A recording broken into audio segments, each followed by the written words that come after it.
holding the line for God, while on the devil's payroll, demons, the whole lot of them, coin-hoarding devils. It is the year of our Lord 916, day of the mute pig.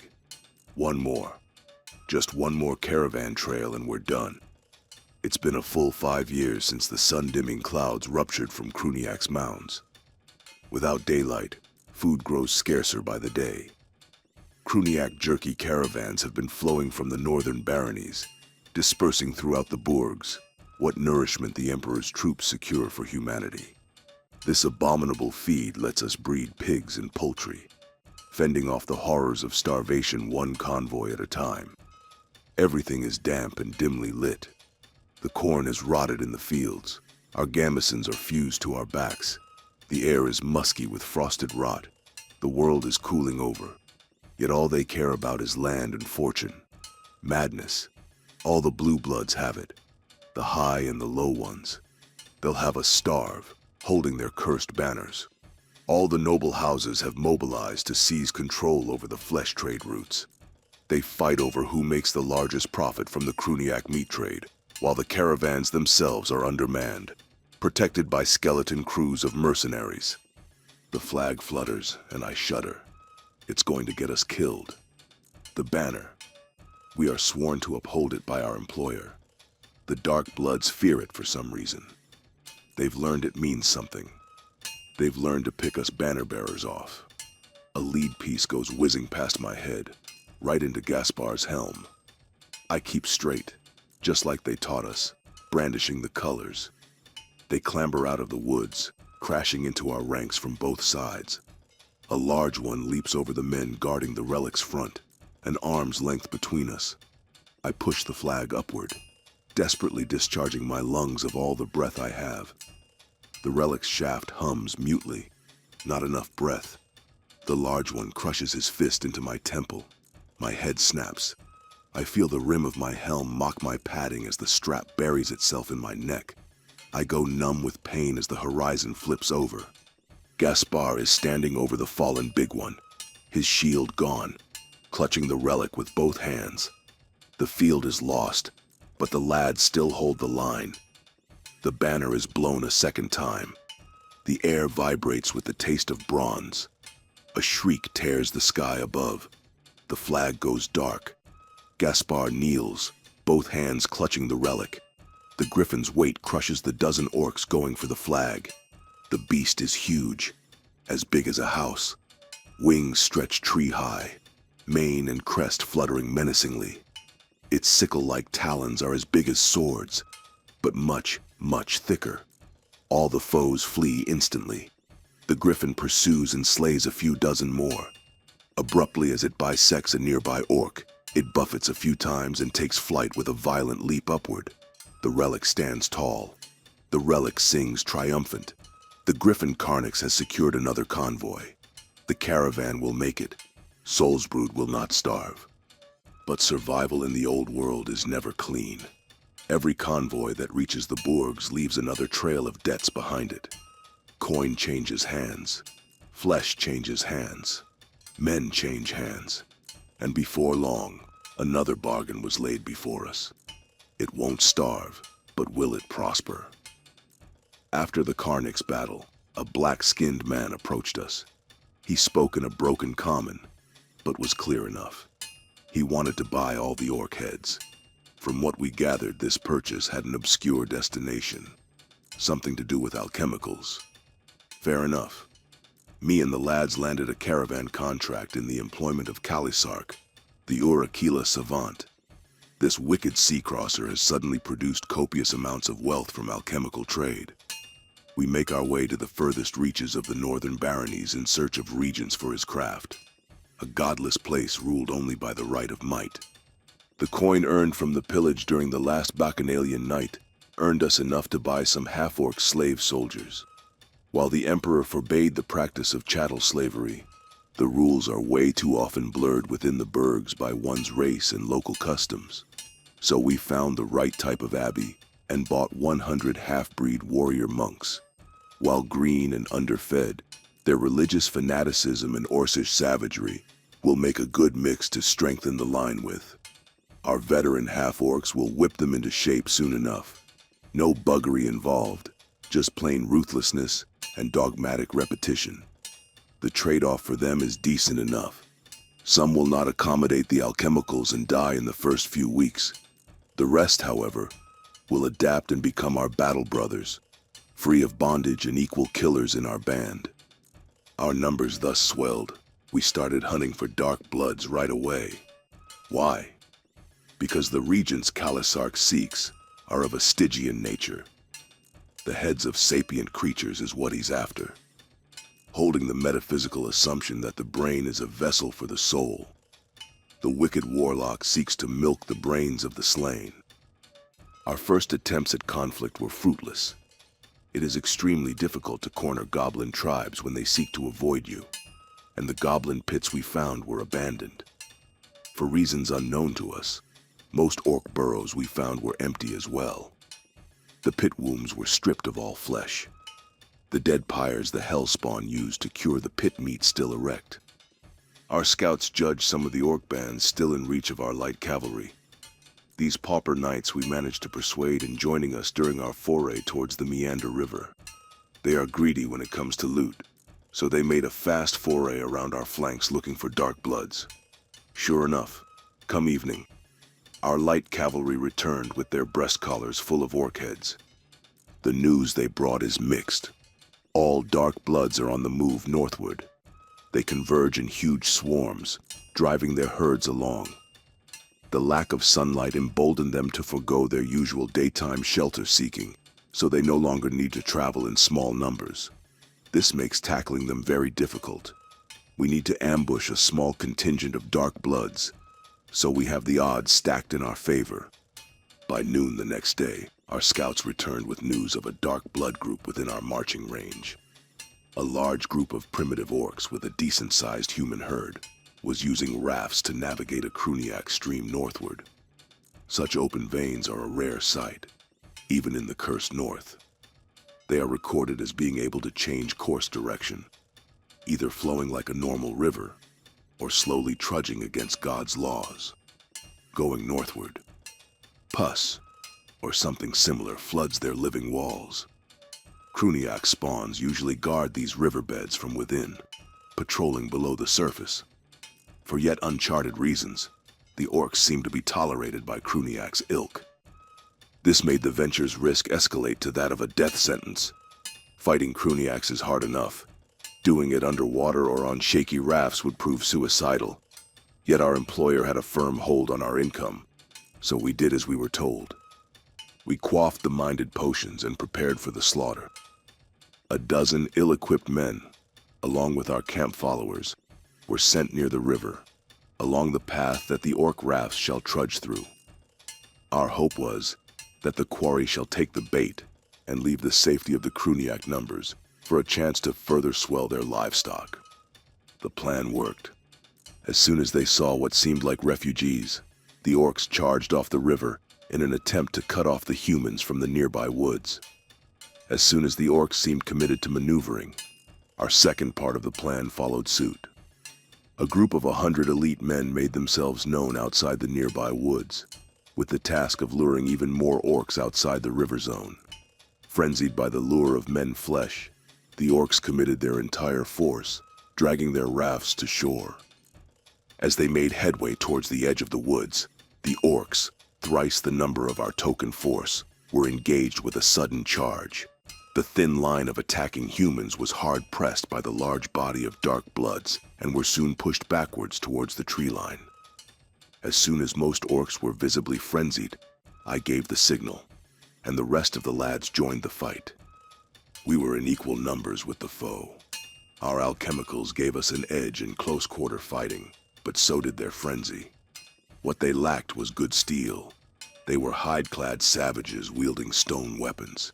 The slaughter was immense, yet they did not flee. That was a shame.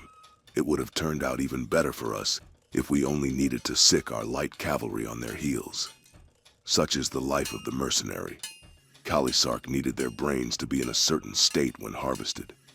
Chatty sea-crosser, that Kalisark, likes hearing himself talk as he explains himself to me. The fight over, We started harvesting the battlefield.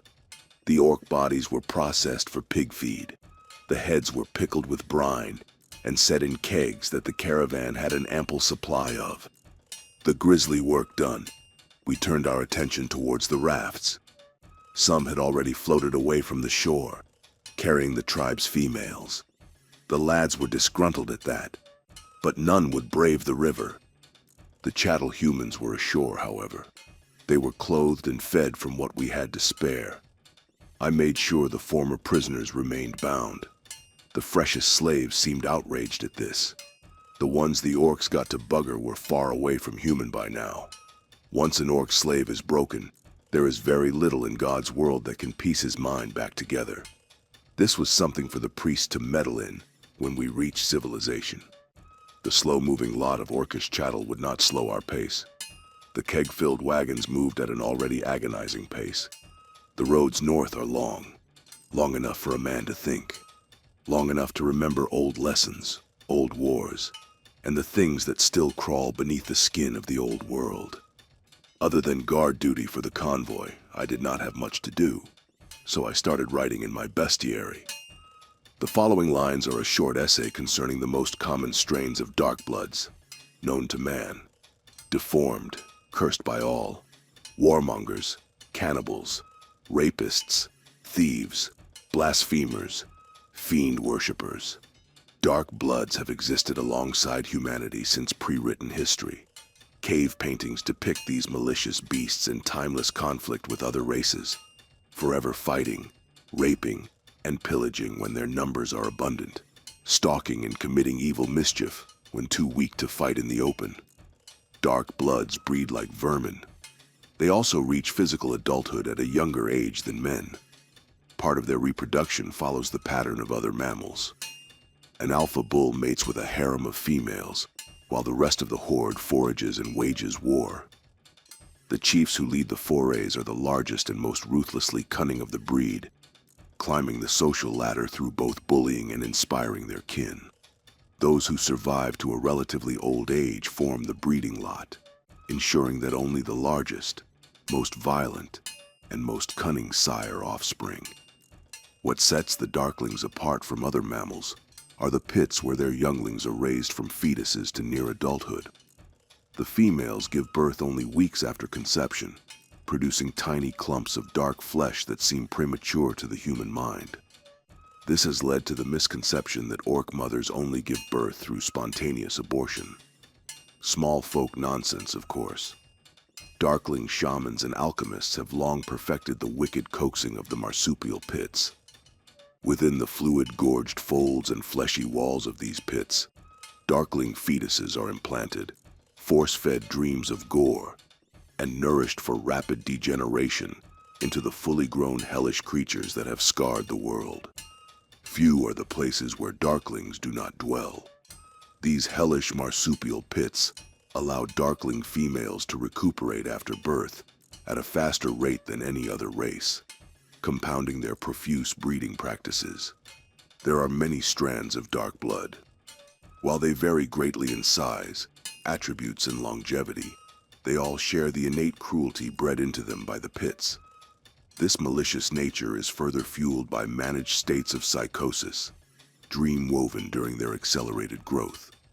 The subject of dark blood redemption was long debated by Saint Bartholomew and the fourth abbot of Lipwig.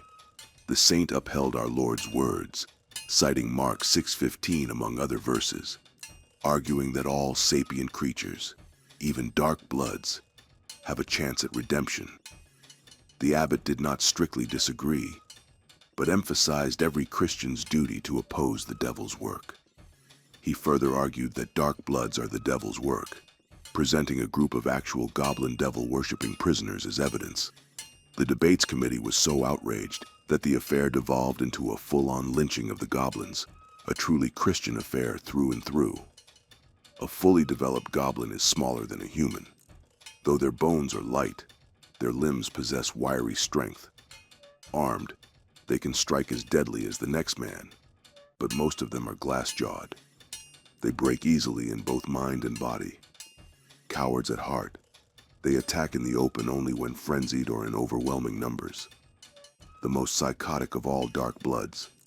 Goblins can enter a trance-like state of violence, making them fight like a gory blur. Unlike their larger hobgoblin cousins, goblins can muster this rage only in short bursts during combat. If their initial frenzied assault is withstood, they can be routed simply by holding the line long enough. Goblins despise fair fights. They are experts in laying traps and ambushes. Their small size places them at the bottom of the literal dark blood food chain, and a lifetime of enduring the rapacious malevolence of larger dark bloods has made them a formidably deranged caste. Of all dark bloods, goblins possess the most diabolical minds when it comes to ingenious cruelty. Orcs come in all shapes and sizes, with phenotypes more diverse than any other humanoid race. What distinguishes them from other dark bloods is the way the pits shape their minds. There is a strong sense of group belonging among orcs, a bond that unites all members of the same horde while fostering xenophobic disdain for all others. Even more remarkable is their instinctive subordination to an overpowering fear-casting figure. Orcs exhibit a worshipful devotion to whatever master can break their will. This blind obedience should not be mistaken for loyalty. An orc will turn on its master as soon as weakness is perceived. It is most likely a form of surrendering all agency to fear worship. The fighting Uruks are a breed of orcs whose development has been further augmented by alchemy and weaving. Stronger, faster, more skilled and disciplined, superior. In every way to Runtier orcs, war is their religion, and they practice it with blind abandon. They live for nothing but to appease their god, the War Master.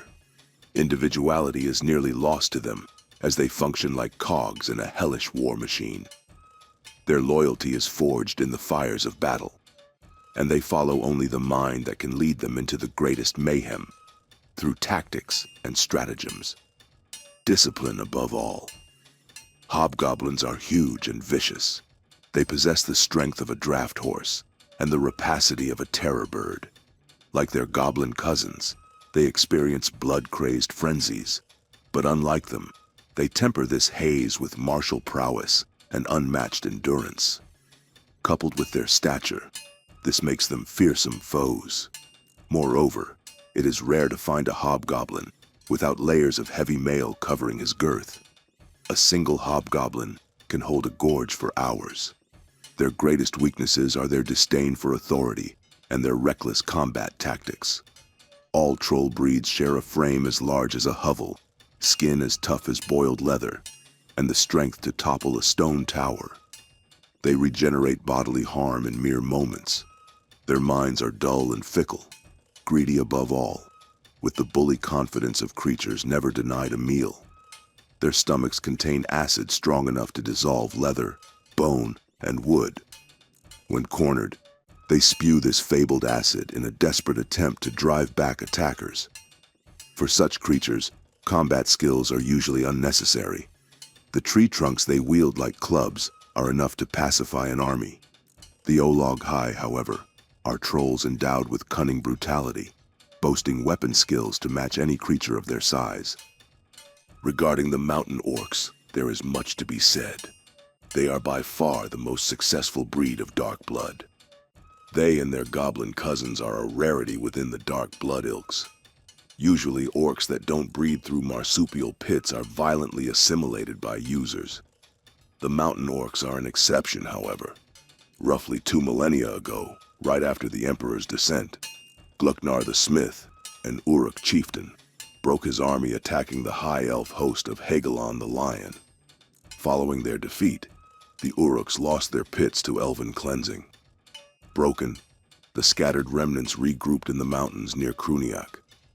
The next stage in the story is highly debated.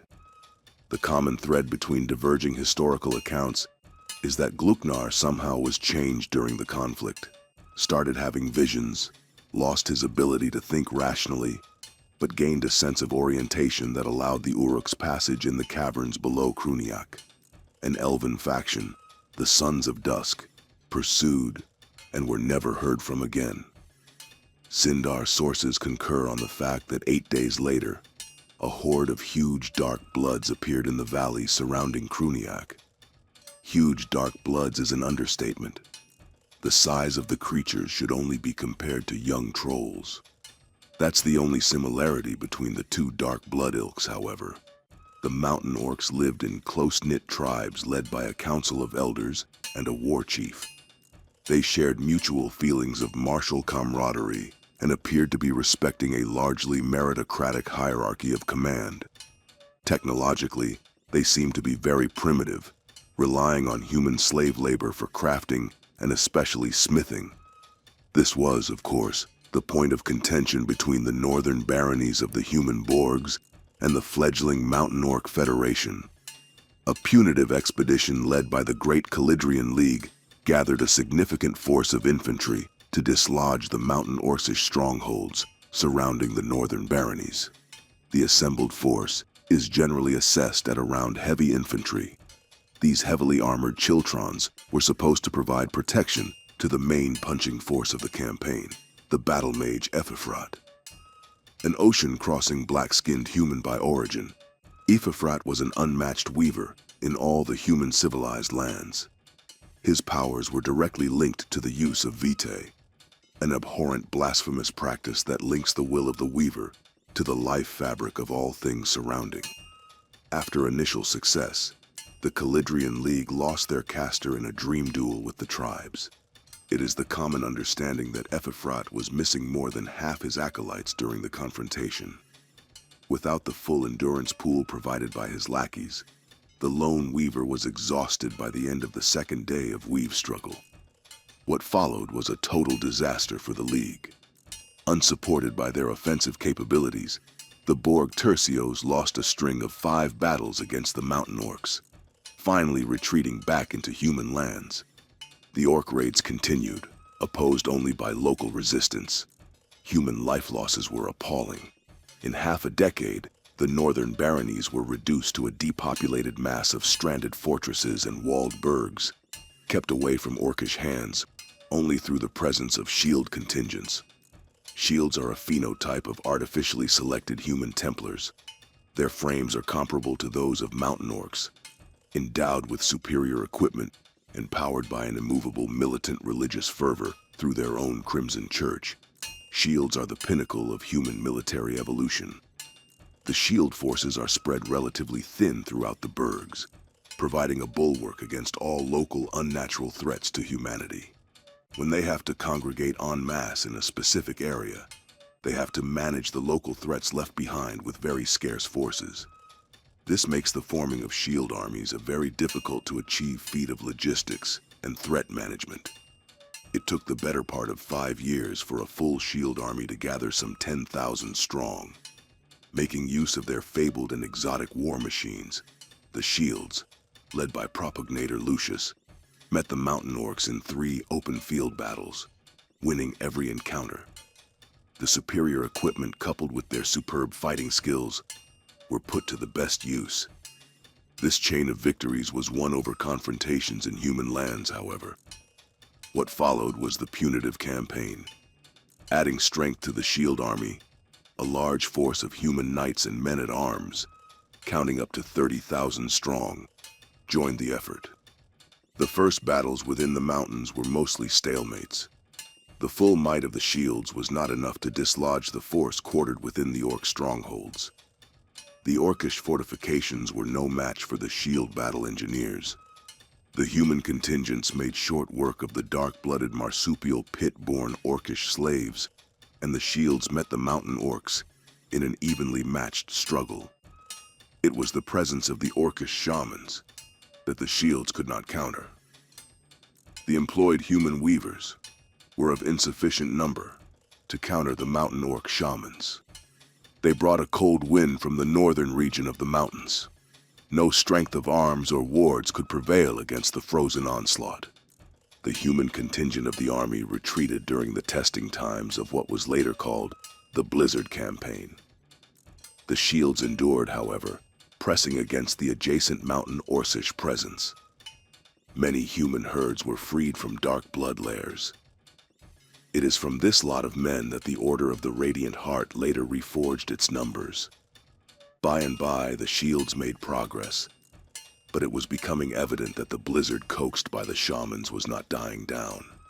Several attempts were made to assassinate the shamans. Some succeeded, yet the ice storms did not relent. Finally, the shields postponed the goal of racial cleansing the mountain range of all mountain orcs and started erecting crags of their own right in the heart of the blizzards. This allowed them not to lose any ground during the winter season when the blizzards become fully impassable, and to make steady crawling progress during the summer months. Crag by crag, the shields encroach on the mountain orc presence, upholding the longest war of annihilation known to the bourgs. Continuous proximity to the mountain orcish threat allowed the shields to capture and interrogate prisoners in relatively large numbers in an effort to extract information about the blizzard and to better understand the foe. The orcs presented by these investigations were very different from the common Darkblood. The lack of marsupial pits within their breeding allowed for much greater diversity within the population. Instead of a race of sociopaths, these orcs are endowed with critical thinking and a relative moral compass, definitely with a sense of martial honor. These facts make the human herds a much more horrible thing to contemplate. Such callousness and cruelty displayed towards human life rests much easier on the shoulders of the mentally ill. But no, the truth is, mountain orcs realize they are on top of the food chain, and they intend to feed unhindered by the morals of food. Some effort was made by the High and Crimson churches to Christianize second and third generation orcs, breed in captivity. It did not go well. The mental structure of the mountain orc still has a dark blood pattern, which predisposes it to wanton violence and cruelty. While that makes perfect Christians in the mind of the High Federation, most orcs refused baptism. Half-breeds and halfling slaves were crossbreed with mountain orcs in questorial endeavors to check for compatibility. The resulting phenotypes were sterile and unstable, not suitable for a breeding program. The Battle of Crumhark is the place where the orcs turned the tide of the conflict through a minor victory. Somehow their population swelled over the course of several months. It is suspected that the boost came from the loins of Cruniac. The Eldar believe that the mountain orcs are direct descendants of Gluknar's band, evolving through tens of thousands of years of time, warping within the fleshy undermountain of Cruniac. Regardless of their origins, the orc reinforcements appeared in the right moment to participate in what formerly seemed like a battle of full annihilation. This turned the tables with a ratio of 3-to-1 in the favor of the orcs. The shields made a valiant stand, and their superior positioning allowed them to make the battle last for 6 days. Alas, they were finally defeated. Very few survived the onslaught on both sides. The orcs unleashed the full brunt of their pit slave mass in a final attempt to bludgeon the remaining shields. The plan failed to achieve its purpose, yet it had the effect of granting the shields an impossibly favorable reputation in the minds of the small folk. By this point, the woods around the field of battle were crawling with refugees. Seeing the already battered shields valiantly dispatch wave upon wave of pit orcs made an impression on the terrified small folk. The eyewitness accounts of the slaughter deep-seated a special bond between the knights of the temple and the commoners of the land. The last mountain orc reinforcements managed to dislodge the shields from their ramparts by using the people around as blackmail bait. The shields were finally left with no ammunition for their supporting war engines and were crushed out in the open close to the woods, defending the people they swore to protect. Following the Battle of Crumhark, the shields lost their ability to wage a fully offensive war of extermination against the mountain orcs. Instead, they would rely heavily on strategic fights launched from the safety of their crags that would check the mountain orc advance within human lands. Several years was all the time needed for the dark-blooded mountain orcs to replenish their pit-born slave stock.